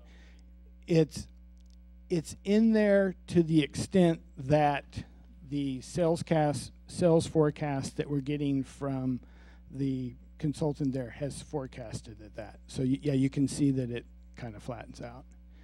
But here again, the value of the plan is if you see that accelerating, you'll see it sooner rather than later. But to not, to value your time here, suffice it to say what we've come up with here, and remember I said we're at a crossroads, and I think you can see where we are. We have done what it needed to do to get away from the cliff. We're not going to talk about next week who we got to lay off to be able to pay the bills. We're kind of, if you want to think of it, hit bottom. We have some money from one-time revenues that's going to give us some flexibility. How far is that going to take you along the path to address some of these issues? And is that going to be adequate to be where you are? So here's where our work stops and the citizens and city council and staff work starts. We're now to the policies, okay? Hopefully what you see here are numbers we can all agree, okay, we understand where these numbers came. They seem to be valid. If we have a question about the assumptions, we know what the impact of them being wrong is. We could easily adjust it. So now we can have a fruitful discussion about where the priorities lie. And that's what we really wanted to, first of all, if you all walk out of here understanding that, we have accomplished our goal. Okay? That from a sustainability standpoint, my glass is half full, I'd say, okay, we're sustainable. But I'm not sure I want to live here if we continue on. We're going to degrade. So to what extent do we want to address some of these issues? Okay? So in a minute, Damien's going to get up and talk about, okay, we looked at some revenue sources. Okay? Despite what you hear about us, we did not advocate any of them. Our goal was just to say, hey, if you do this, this is the money you'll get from it. Because here again, there was dueling numbers. There's people who say, oh, you pass the sales tax, you're going to get $10 million. Well, we try to explain to you why we think it's what it is. Okay? So that's our goal. Okay. So, what did I do with my thing? Yep. So, unobligated reserve, the other thing needs to address, to be at 17% in the out year, we need 4.39 million. So don't forget that we got to get that revenue also to address that issue. So, have we done any good? If I asked the same question before, in terms of looking forward and what the challenges of the city are, how many people think you're extremely familiar? How many people think you are moderately familiar? How many people think you're slightly familiar and not at all? Okay, so hopefully you feel like you've learned something. That's the point here. We've identified the area of concerns. Where do you go from now? So with that, we are done with the exception of a model. I don't know if we've got that or not. Oh, okay. So we have a model that basically will show what happens to that reserve level if you put these things in here, but I think everyone understands it would eat them away. And so it just was a visual way to do that. But if I just had to ask you, hearing what you hear and knowing the money we've got, and granted you have a 5-minute introduction to what the things cost, where would you say is the biggest area of concern? If you were to tell City Council, you got to address this issue first, which would it be of these 7? Okay, road maintenance, facility maintenance, vehicle replacement, unfunded capital, city staffing and retention, employment benefits, reserves. Glenn, you had an impact. Yeah, it's interesting. You get very, but I think the one thing I would point out is you had reserves. To the extent you build them up, it can address these other issues. Okay. All right, then we asked him to choose the second one. Okay. Help me. We're not done. I think I ran out of juice. Okay. So he asked about this. So anyway, what I want to do now is we have only talked about numbers. We've not talked anything about impact, especially relative to these revenue enhancements in terms of what would it mean, who would pay it. I mean, that was not our job. What would be the policy impact of it? And that's really where city staff takes over. So at this point, I'm going to introduce Damien to go through some of these choices and what would be the impact of making various choices from a policy standpoint. Thank you, Bob, and thank you, Glenn, for taking the time out of your busy schedules, gentlemen, tonight, and for all of you also being here, taking time out of your busy schedules to be with us tonight to talk about some of these important issues facing Placentia. My name is Damien Arula. As Bob said, I'm the city administrator of the city, and worked quite a bit with the task force members here tonight, as well as our city council, and putting together a lot of the information, as well as validating a lot of the information that is before you.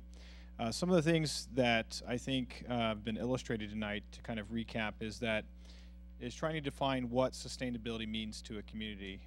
You clearly have seen that as a city, we can get by in terms of some what we consider basic operations. That means funding some of the basic core services that we have as an agency. However, what we're not addressing is what I call the whole bottom end of this equation, and that is largely our infrastructure and our reserves. Those are the two main things affecting us. In addition to that, we also have pension liabilities down the road that we have to address.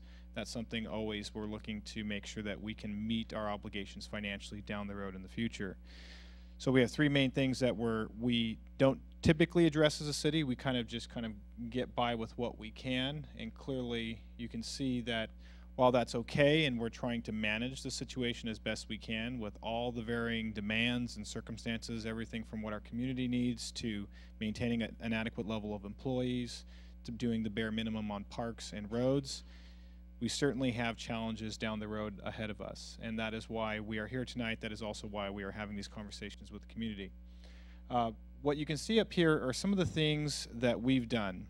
What I tell our staff team all the time, I've also shared with the task force, is at the end of the day, we always need to demonstrate how we're being fiduciary stewards of the public's money. How are we being efficient in running this place like a business? How are we managing the limited resources that we have and being the most efficient possible using those monies? And so some of the examples that you see up here on the board behind us demonstrate some of that to our community and the residents here tonight. Purchasing police department vehicles and using non-general funding money. That's an example of something where we used what's called asset forfeiture. These are monies that are seized through like narcotics busts, other methods. However, that's not traditional. Normally a city would have general fund money to pay for police vehicles, as an example. That's an area where we've managed to be very creative, but some of that creativity brush runs out after a period of time. You can see some other things that we've adopted 2 master plans, so we're looking out into the future to try to prepare the city financially going forward to have new property tax, sales tax, and improve our local economy. You also have adoption of new impact fees. We actually just updated our impact fees to make sure developers pay their fair share for developments going forward. It was a very comprehensive update to our impact fees. It actually was one of the major updates since the 1970s. So again, an example of what we're doing as a city to make sure that we're capturing every available dollar that is potentially out there. Getting electric vehicles, we actually got an award from that because we were the largest purchaser of electric vehicles in the county of Orange, and it was recognized as being a very efficient purchase, and we also had grant funds on top of that, so that's another thing. What that does, let me translate what that means, because everyone's thinking electric vehicles, what does that mean? Well, actually it means three major things for us. One is, using grant funds, it removed a capital purchase, a general fund purchase of those 10 vehicles is about $350,000 the city would have to pay out of its general fund, okay? That's a lot of money for that equipment replacement. What we've noticed, though, the other benefits that are coming from that are reduced fueling much more significantly than we even anticipated initially in our gasoline budget, obviously vis-a-vis the electric vehicles, but also we've noticed, in addition to that, the reduced maintenance. The maintenance on the electric vehicles is night and day compared to the gasoline vehicles. Even those that have a four-banger type engine, it's a night and day difference in terms of that maintenance, the oil changes, and so on and so forth. So that's an example where we have a significant benefit just by a creative idea. We also got grants for the charging stations and so on and so forth. In some instances, to show the change in efficiency, we took a code enforcement officer that was in a Crown Victoria. If anybody knows that vehicle, it's a very gas-guzzling V8 engine that tends to just sit idle sometimes when they're doing an inspection, to an electric vehicle that is sitting idle and is still fine and available and not producing any emissions. So there's a variety of benefits with just that one creative approach. Billboards is obviously another one. We've secured a lot of grants, a lot of federal grants and state grants. The Metrolink station and parking structure is an investment. We were lucky enough to work with the OCTA in securing that, and that's about in total about a $35 million public investment, of which we're a very small contributor financially. We only have a small portion of the parking structure. The balance is paid by OCTA. Essentially about $31 million is paid by OCTA. So what we're getting is the huge benefit from another public agency partnering with us. That will reap dividends. What we're already starting to see is developers and the development community getting interested in that area. Again, though, that's a long-term thing. Glenn had mentioned, if you bring on board boutique retail, and the goal is, don't get me wrong, eventually to do just that, bring on retail, bring on new restaurants in the downtown and so on and so forth, and start to add to that, but that takes time. And even if one is very successful, as he gave an example, $250,000 in sales, that translates to $2,500 in sales tax for the city. So that's an example where we will continue to try to push for those things and try to add those things as the economy permits. However, it doesn't fully address the big picture, the long-term picture. Smart contracting of services. So one of the things that we have done is the city tended to have a situation in the past where they had a pendulum of contracting out quite a bit of things. Now, one of the challenges with that is that in certain situations with contracting, every contract, like anything else, and everything you do in your daily lives has to be evaluated. You have to say, okay, well, in this situation, the city situation, the city is paying somebody for 20 hours a week at a certain rate, yet they could get a city employee at 40 hours a week full-time for less money overall. So you got to ask yourself as a city, why would I not bring on that full-time employee that is also much more efficient when it comes to that return on investment, right? So we tend to look at it from a business standpoint and say, okay, well, if that's going to provide more value to the city, let's bring on that position. And so that's what we've done with every single position. Every year we've continued to evaluate these positions where there is a situation that exists where the contract actually costs more and less hours than what would it be if we actually had a full-time city employee. So that's what smart contracting of city services. And so although staff has increased, it's a little bit of a misnomer because those staffing positions are actually replacing several contracts. So it's kind of a misnomer when you look at it increasing. It's actually it's a significant offset financially. Cost sharing with employees of benefit costs. So you should know as residents of this city, the employees of this city are paying their full share of their pension requirements as we speak. There's in a pension formula, there's a thing called the employer share, and for those that are public employees know this, there's a thing called the employer share, okay, of the pension formula, and then there's the employee share, that's per paycheck. The employees pay the maximum employee share. In other words, the employer is not picking up a portion of the employee share.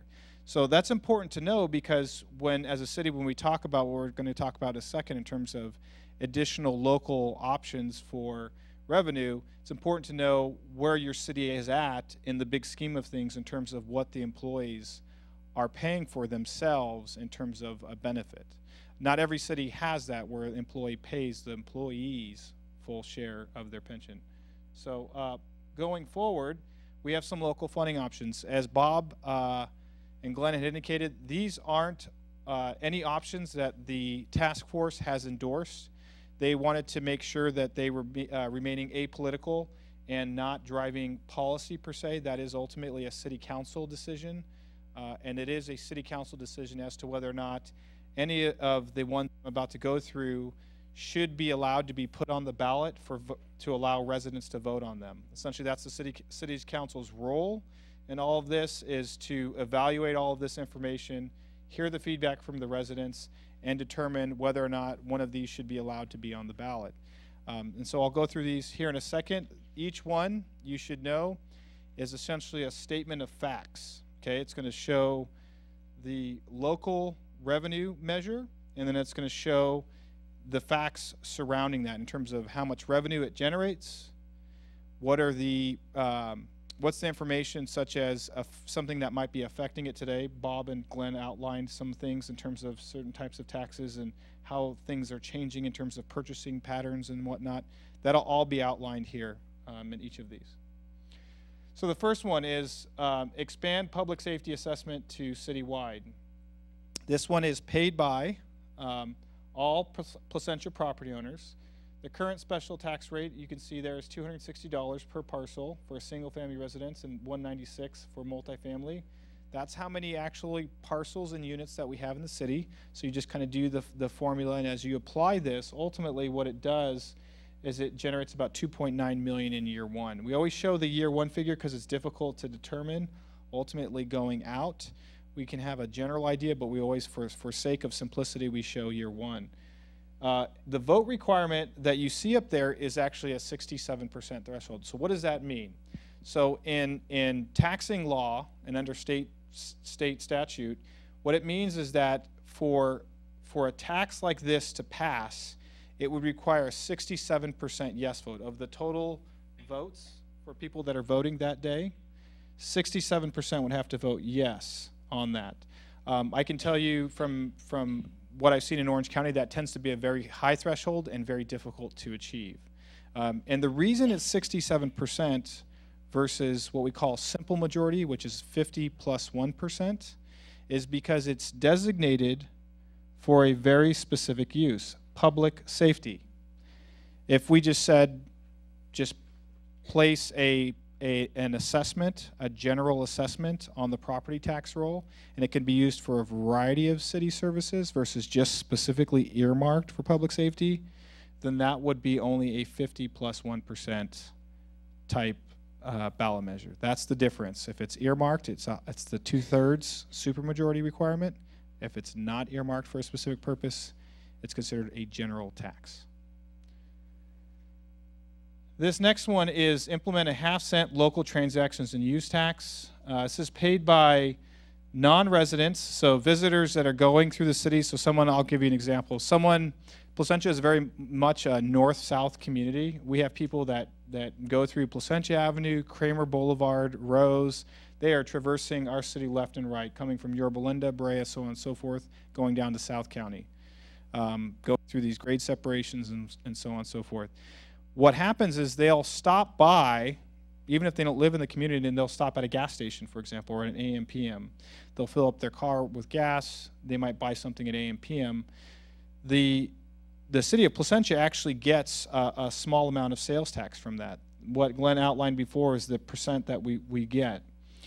The unique element about this is that with an add-on sales tax, you're actually capturing what is considered an additional amount for them traversing through your city. It's one of the few types of taxes where it's not completely on the backs of residents, and that's where it's a little unique. This version is a half-cent version.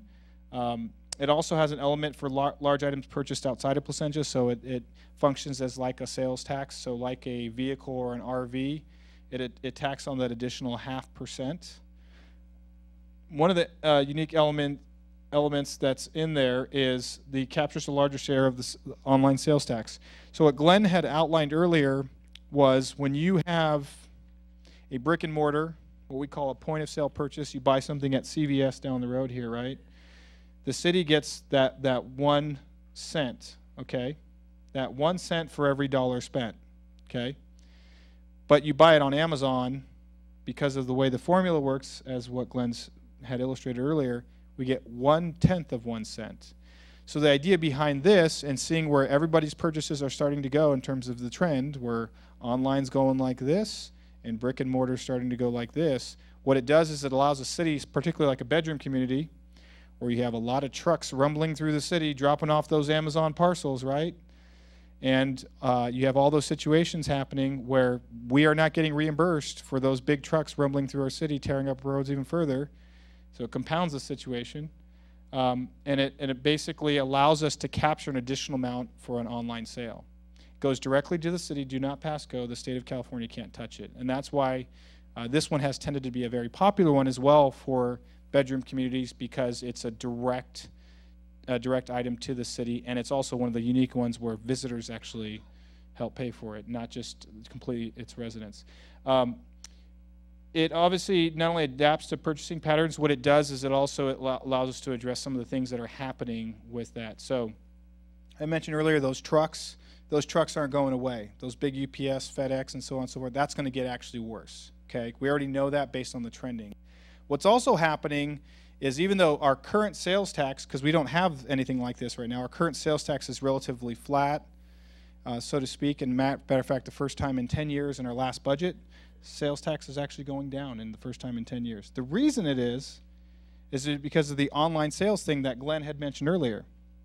So we don't have anything like this, so what's happening, guess what? Brick and mortar sales, and because more stuff is going online and it goes into that county pool, our sales tax is actually starting to slightly dip, okay? And we're starting to feel the effects of the online trend, which is getting obviously much more progressive. And so in that situation, we're going to continue to have challenges unless we address this. So this is also another one why bedroom communities like this is because it allows them to address to purchasing patterns. The last thing I'll mention regarding this that is a challenge as a city we're facing, our captain was here a little earlier, but I always talk to our chief about this. We are getting more and more property complaints, higher than we've ever had as a city. Partially that's because of the early release offender program that was kind of reducing the crowding in the state, the overcrowding in the prisons. But one of the big factors of property crime related data is we're noticing is parcels getting stolen off of people's doorsteps, as well as in large cases, I don't know if you folks are familiar with, if you go to some communities, you'll see all of the P.O. boxes, all the post office boxes all in one setting. There'll be like 20 of them all together. What the federal government is struggling with, and we're kind of struggling with in terms of how quickly to replace these, is they're just shearing those off and taking all of those, and in some cases those have small parcels. So they're literally taking it, put it in the back of a truck, and then taking off. So what's happening is you have a city, because my job is to make sure we're providing those resources and services, you have a city that is facing consequences of online purchasing that's not going to go away. We know it's going to continue, yet we're not getting the revenue. It's actually, we're getting kind of hit in both ends, if that makes sense. We're getting hit from a resource standpoint because we're getting more resources needing to be deployed there, and we're also getting hit from a financial standpoint because we're actually not getting that revenue because more and more folks are purchasing on Amazon, Nordstrom.com, Walmart.com, so on and so forth. So that's why this one is very unique in terms of addressing some of those purchasing patterns. This one is a simple majority. It is not earmarked for any special purpose, and therefore it is a 51%, and it generates between 2.4 to 2.8 million per year. Absolutely could be, yes. And if it is, it requires a 67% threshold, as what I've stated before in Orange County is not very typical for something like that to be approved by the votership. But it could be, absolutely. It could go to whatever earmark is selected, absolutely. Yes, whatever earmark is selected. But again, it would require 67%. And again, I will say, based on what I've seen in Orange County and previous ballot measures, that does require that super threshold, and they have tended not to pass. In addition, there's the 1 cent version. So it's essentially, think of everything I just stated before. It's essentially double that. The 1 cent version, I'll go through in a little bit. A lot of communities have tended to advance that to the voters, to their residents. And residents have voted on those in Orange County. This is probably the most common one of all of them. This one generates between 4.9 to 5.6 million per year. If you go back a few slides, you'll notice that with Glenn and Bob's reserve slide, you saw that it kind of dwindles. It tends to hover, based on what we've seen, and based on what's quite frankly manageable as an organization, tends to hover around the $5 to $6 million range in terms of sustainability. As a bedroom community, candidly, the former mothers and fathers of the city did not invest in a lot of commercial development. We are a bedroom community by our nature. What that means is, in a post-Prop 13 world, we rely heavily on property tax. And so that sales tax piece of the pie they showed earlier, if it was larger, we may not have as much of a problem. We would still have the online issue to deal with, but we don't have quite that balance, and therefore don't have that revenue. And so we tend to hover around that type of challenge. This generates between 4.9 to 5.6, and that's in year one. It's difficult. We have some numbers in your spreadsheet, actually. It shows a couple years out, but it's kind of difficult to forecast that completely until you see where all the online trending goes. So just briefly to synthesize what Glenn had said earlier, what you'll notice here is the first one is a brick and mortar sales. So with the percentage, this is what the city gets, that blue portion, and the rest go to all those other agencies for every brick and mortar sales. This is, again, I use the CVS example. You go to CVS and you buy something and the sales tax is applied. This amount goes to Placentia. This goes to the county, school district, special districts, and so on and so forth. You go buy something on Amazon, Nordstrom.com, Walmart.com. Boy, there's all sorts of .coms now, right? So everything you can think of that is sales tax applicable in its current form. In that online sale, the city gets 1/10 of that 1%, so 0.1%. The 7.65% goes to school district, county, other entities, and that's where that county pool problem we mentioned before. So that's where the online is really affecting, really hurting the city in its current form. And this just kind of sums that up in terms of what we just discussed.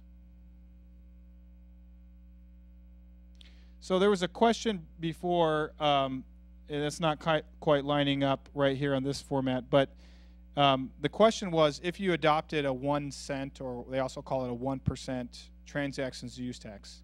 Transaction use tax is also known as an add-on sales tax, what we were just talking about in the previous slide. If you add the 1%, basically for a CVS type purchase, it would be an additional 1%. Okay, so the city would get 2%. And then, there it goes.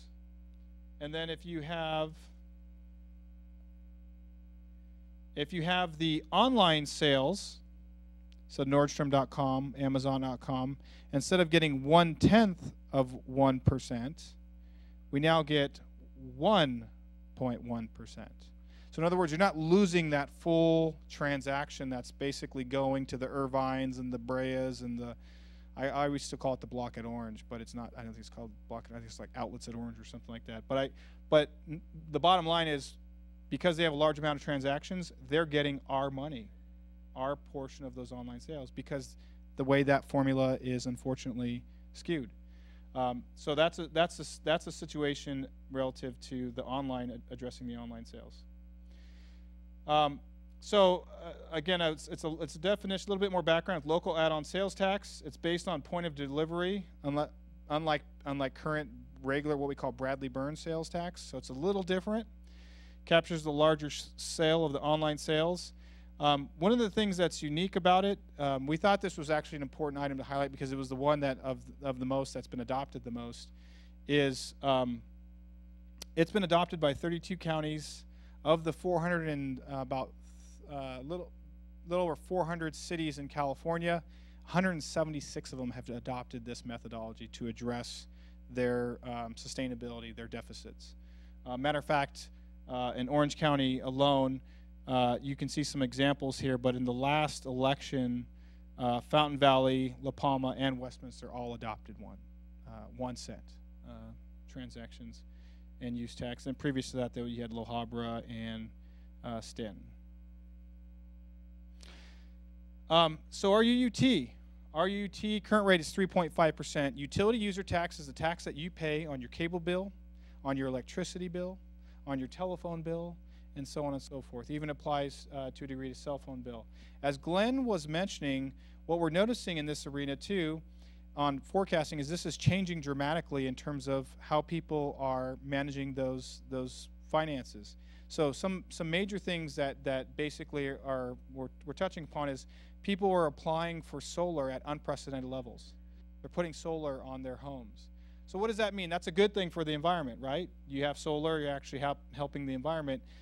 What it does is it means it reduces electricity bill, and if the city gets a portion of that electricity bill based on a utility user tax, that means that utility user tax is going down significantly, or in some cases being eliminated and taken offline altogether. So the good news is it's a great savings for the resident, but when you look at it holistically, what it's doing to the city's ability to provide services, because it doesn't have that revenue, it's impacting us. In addition to that, we have the cutting the cord.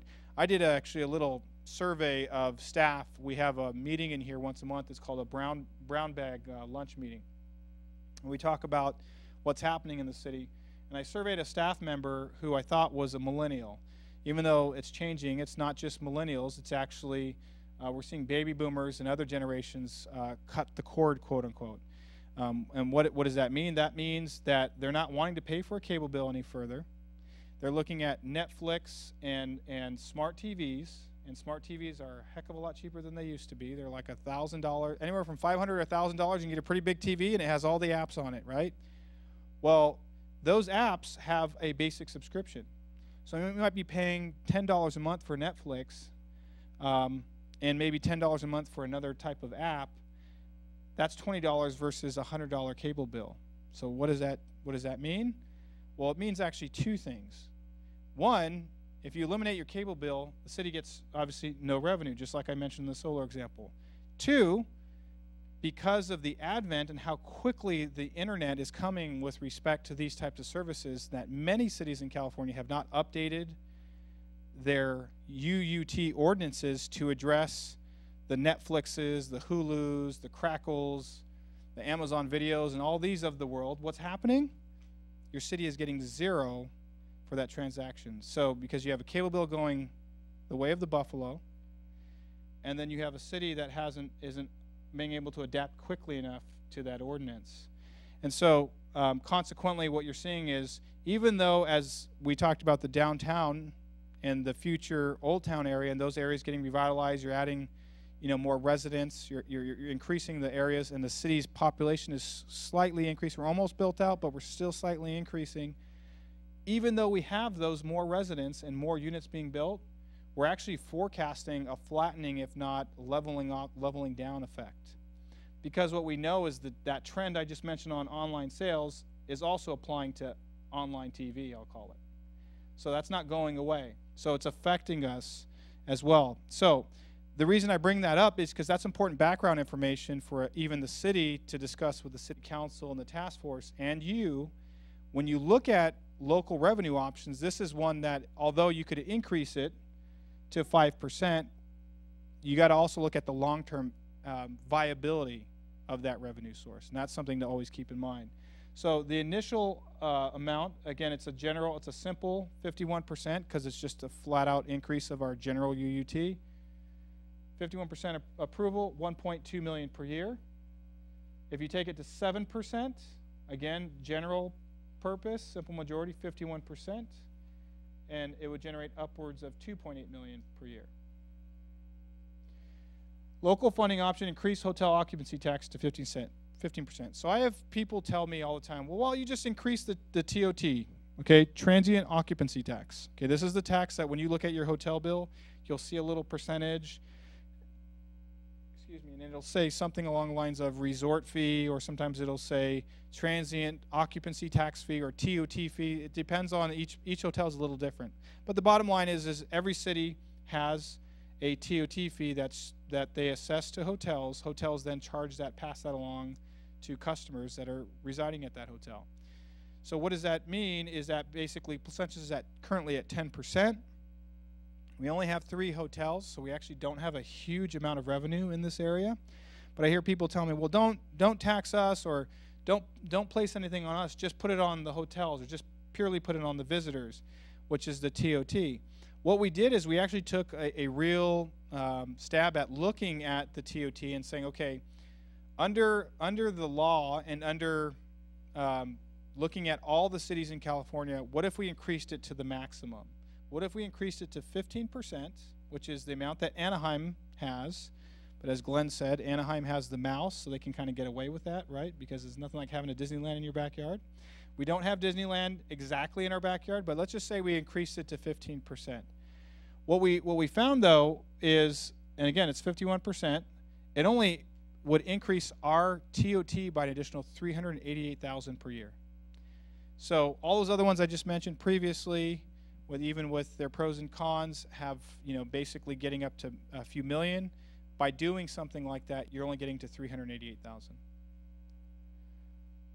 Another one was our general fund subsidizes our street lighting district, because our street lighting district basically is capped out. It has a ceiling. It has a formula when it was established a long time ago that assesses property owners. And the question was, well, what if we don't subsidize it out of the general fund and we charge the residents in the district what the actual cost of providing that street lighting is? The answer, in short, is basically what you get here is, again, the assessment of formula, and then it generates about $300,000 per year. Same thing with the landscape maintenance district, is to not have to subsidize it out of the general fund. The general fund subsidizes that because, again, it's hit a ceiling, it's capped out.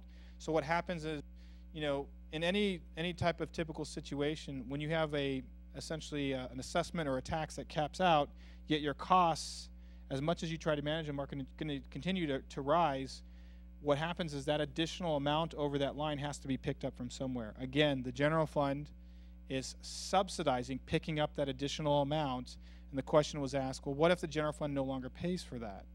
What would the assessment be applied to in the landscape maintenance district? And therefore, you get about $200,000 per year in utilizing that solution.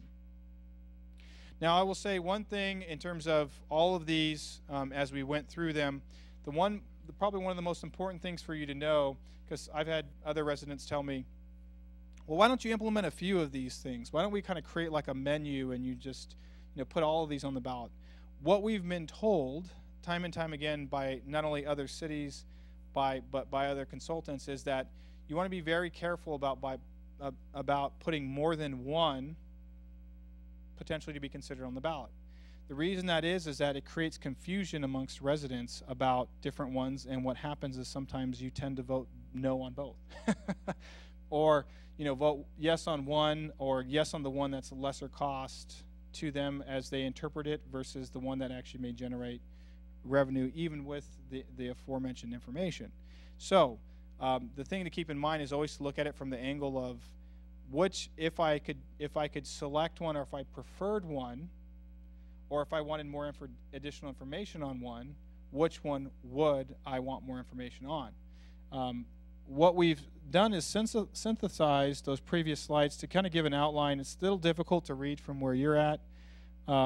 and hopefully some of the folks at home could see this because this is being recorded and will be continued to be broadcasted, is this public safety assessment generates $2.9 million. The transactions and use tax, ½ also known as add-on sales tax, would generate $2.4 million. Transactions and use tax, 1 cent, $4.9 million. UUT to 5%, $1.2 million. UUT to 7%, $2.8 million. Hotel tax to 15%, $388,000. Street lighting assessment, $255,000. Landscape maintenance assessment, $200,000. Of all of these, the only one that visitors help pay for are both the transactions and use tax and the hotel tax, in terms of how they're structured. So one of the things that we did at the end of this information process was we wanted to know from our residents, and quite frankly today our commissioners, is if you wanted the city to examine one or two further, which would those be? Because as a city, what we want to do is continue to have this discussion, continue to inform the community, but also start to try to get down to a synthesizing effect to where we understand, okay, we can't study all of these in depth and go forward with all these. We really need to examine these a little bit more further with the city council, with the community, and start to distill this information. And so we asked this question. I'll mention in a little bit, I think, some of the information that came out from the community meetings. But the question of these, and I'll just kind of do a show of hands as I ask you this question, is as we go through these, which one would you choose? You can only have one option, so keep that in mind. You can't raise your hand twice, okay? We're going to try to keep it similar to the clickers where you can only click once, okay? So would you rather have a public safety assessment? Give me a show of hands if you'd like to have the property tax public safety assessment. Any takers on that? Okay. Transactions and use tax, ½ Okay. Transactions and use tax, 1 cent. 1, 2, 3, 4. 4. Okay. 1, 2, 3, 4, 5. Utility user tax to 5%. Utility user tax to 7%. Hotel tax to 15%. One in the back, okay. Street lighting assessment. Landscape assessment. Okay. I think we, if I can recap this, I think we had transactions use tax 1 cent as the highest of the grouping, followed by hotel tax to 15%. Okay, so we asked this question because what we started off, if you recall, asking you, well, how much do you know about our financial situation? That was very purposeful because we wanted to make sure that this time today was actually somewhat valuable. We recognize that as leaders in the community, you're going to be able to share information and or point folks that you talk to, other commissioners, for example, neighbors, friends, to the website. This PowerPoint, by the way, is on the website. They can actually click through. They can vote even on the website. It'll be up through the end of January, so please share that information. But one of the things that we wanted to ask, kind of going back again, now that you have all this information, do you believe you're extremely familiar with our long-term sustainability? Moderately familiar? Slightly familiar? And then number 4 was a little fun, but we weren't meaning to be funny. We were actually wanting to confirm whether or not we had done a good job of informing or educating our attendees. And so, though it looks funny, that's not the intent. So the good news is what I'm seeing, I think, and if I think Bob and Glenn can agree, is that tonight we've managed to actually provide a lot more information to you because this has changed. I was observing, they were presenting and I was kind of observing the beginning, the show of hands. We've gotten rid of slightly familiar altogether, and so we're kind of moving more in that direction. I should also say that as staff as well as I believe the task force. And I don't want to speak for these gentlemen, but we're always, I think, available to be able to answer questions if you have some clarification. And again, this is also on the website as well.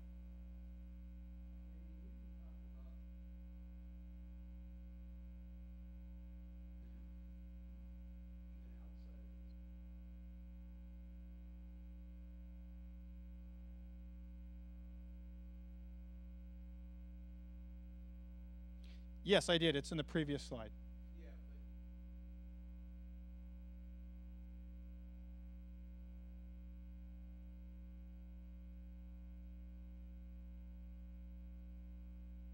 That's correct.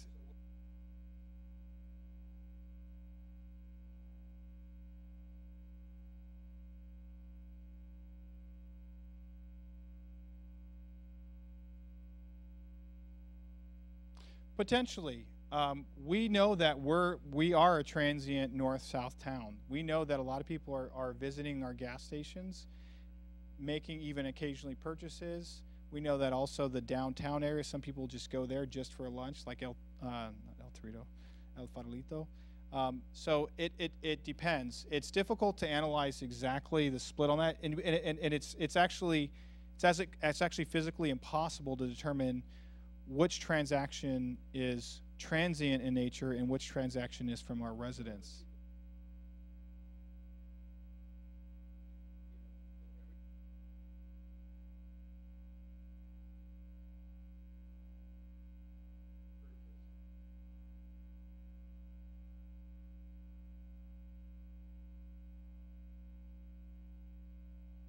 That's correct. Any situs, yeah, it's based on wherever the item is delivered. So if an item is being delivered into the city, in this case a vehicle, then yes, that would apply.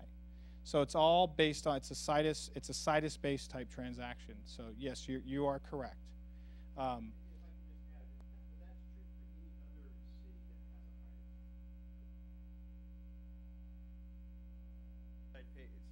The sales tax in the city of Riverside is 8.75%.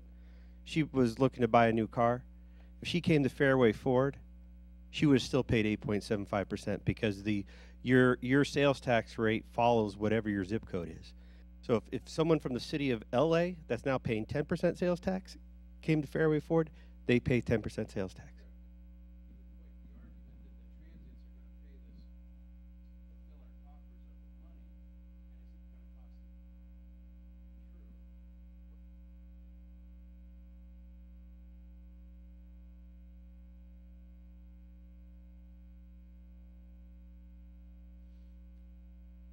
We don't know that for certain.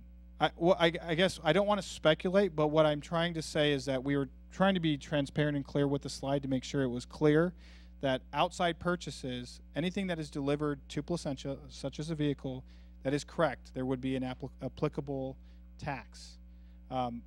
It's difficult to determine what's basically transient, a transient type of purchase, those who are traversing through the city making a purchase or going to a restaurant. We don't, it's actually physically impossible. What we do know is that based on the total number of transactions, is that we have a forecast of what that amount would be.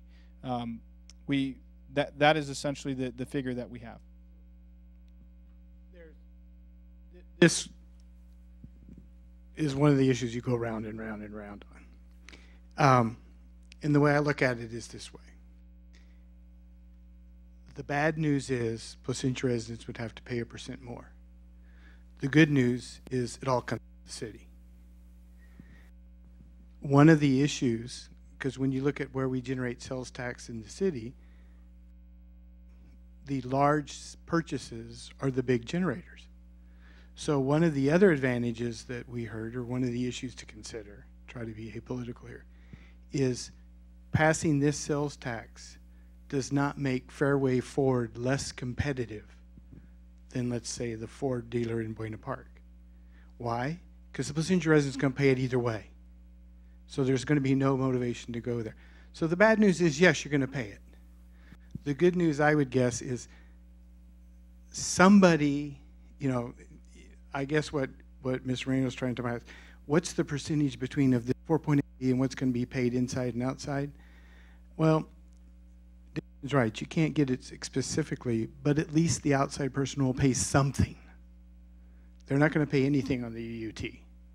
So you're absolutely right. It's going to hit the citizens of Placentia, but the thing you've got to look at is that revenue needed to generate, to address these areas of concern. That's the fork in the road we're at. So you want to think about who pays it, what the risks are going long term, and then what really accrues to the city. Because you're exactly right. There's no free lunch here. It's going to get paid. And if what was implied was that outsiders are going to pay 50% of this increase, absolutely not. You're absolutely right. Well, if that was the intent, it certainly I don't think was the intent of the presenters. I think it was just who's going to pay any of it. Okay. So. Yeah, and that's why. Thank you for clarifying that, Bob. And that's why we listed each one paid by. If you actually go and it's in your PowerPoint, you can see it. It says paid by. It actually lists visitors and residents. We were simply trying to illustrate that it's one of the few that actually people that are visiting help pay for, rather than it just being purely like a property tax on a parcel, for example. So that's the nuance. The last question we have is, would you be interested in attending more community conversation meetings? As we kind of narrow down, we're collecting all the data and the feedback from all of the community meetings to possibly examine additional discussion on potential revenue. Would you be interested in attending any of those? Would that be fair to say? Yes? Okay, so I think that's unanimous interest in that. So we'll continue to have those.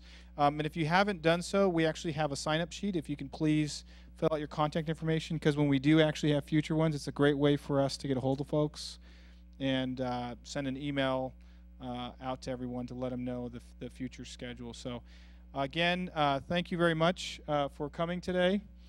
We appreciate it. We appreciate you taking time out of your busy schedule and spending the last 2.5 hours with us.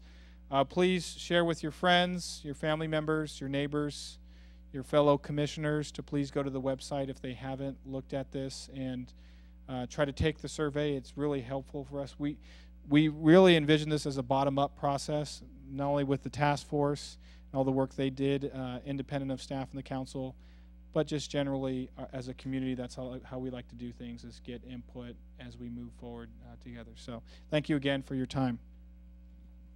If you have any personal questions,